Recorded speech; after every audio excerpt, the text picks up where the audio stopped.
Welcome to the lesson on call management in ServiceDesk. Call sheets are the heart of ServiceDesk and of its call management system. There are 4 to a page, and you can think of them as a powerful place to take notes when taking calls. Each has facilities for recording all data that could be relevant to incoming calls and service orders. Despite the primary job of call sheets being to transition them into jobs, you can use them in many other ways such as inter-office communication, personal reminders, etc. They are little digital notepads, only in this case ones with great power, where you may jot down anything that needs attention in a place visible by all in your company. And use them liberally, for there are an infinite number of call sheets.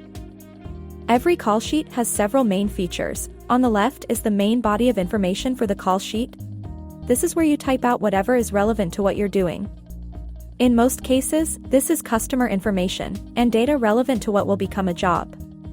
On the right is information telling you about this call sheet, who created it, and when. The active desk it is assigned to, the current status of the call sheet, and if there's notes or other information attached. Just like almost everything in ServiceDesk, if you're unsure what a button or field is for, just hover over it for an explanatory tooltip. You can tell a lot about a call sheet status just at a glance. A call sheet assigned to you and active will have colored text on a white background, like this. One assigned to you, but not active, will have colored text on a gray background.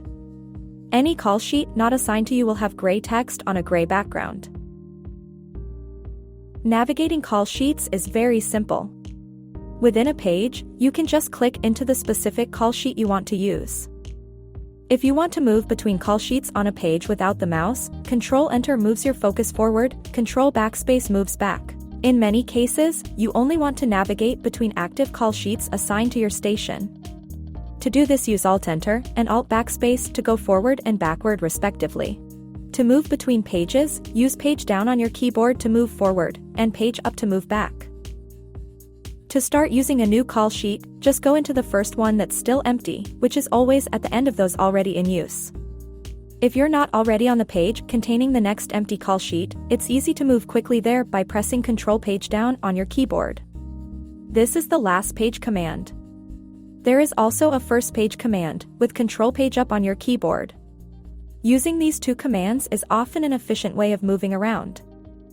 You can also search within call sheets by pressing Ctrl+F on your keyboard. You can search on any information that might be in a call sheet, such as name, address, phone number, or email.